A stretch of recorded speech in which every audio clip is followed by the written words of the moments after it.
मित्रांनो, बैलगाडा शर्यत क्षेत्रामध्ये आजकाल झालेले पैरे लोक का मोडत आहेत हेच काय समजेना झालं आहे.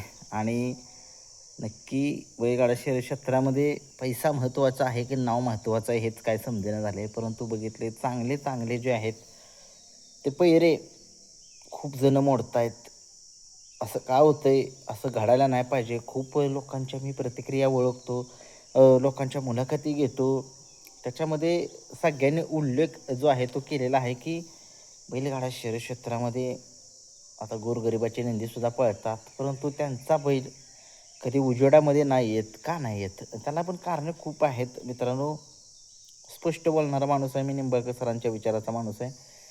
कसं होतं, टॉपची बैलं जी आहेत ते टॉपच्याच पायऱ्यामध्ये पळतात.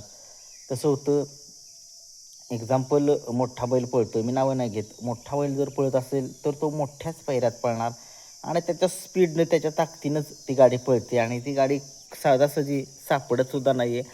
परंतु लोकांचं, गरीब लोकांचं कसं असतं, एकटा बैल पळून चालत नाही, त्याला दुसरासुद्धा बैल पळावा लागतो. कारण की एकटा बैल पळतो परंतु दुसऱ्या बैलांनासुद्धा त्याला साथ जी आहे ती तेवढ्याच त्याच ताकदीनं दिली पाहिजे असं मला वाटतं. परंतु बघूया, हे बैलगाडा शर्यत क्षेत्र आहे ते काही घडू शकतं, परंतु कधीतरी घडू शकतं. काहीतरी घडू शकतं पण कधीतरी घडू शकतं, रोज नाही होतं.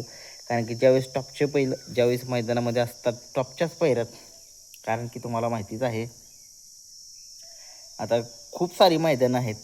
ते आता छोटी मैदानं असतील, गरिबांनी मोठ्या मैदानात पळावं का? हा एक प्रश्न आहे.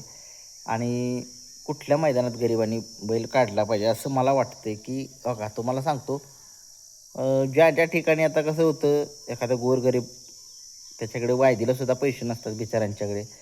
परंतु काय होतं तुम्हाला माहिती आहे की कसा तरी पैरा करतात लोक, फोनवरती जुळवतात, जेणेकरून प्रत्येकाला एक गोरगरिबाला वाटत असतं की आपला बैल कमसे कम उजेडात यावा, आपला बैलानं कमसे कम गट काढावा, सेमी काढावा, कमसे कम गुलाल तरी घ्यावा, प्रत्येकाची इच्छा असते.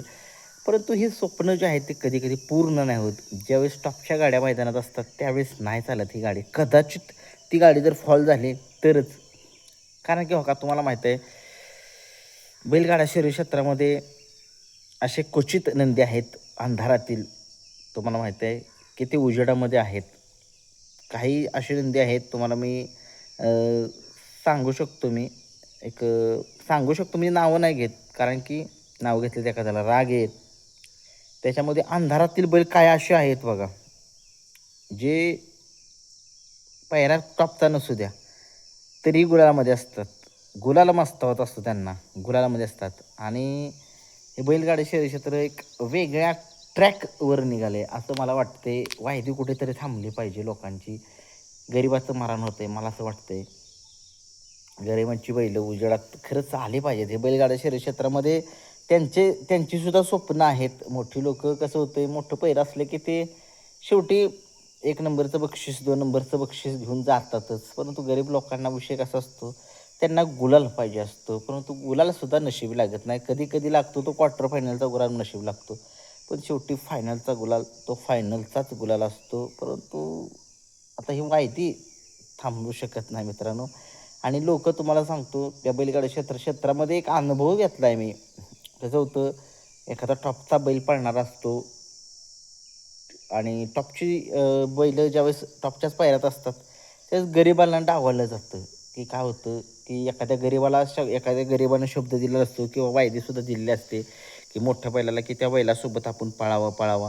परंतु अचानकपणे पैरा कॅन्सलसुद्धा होतो.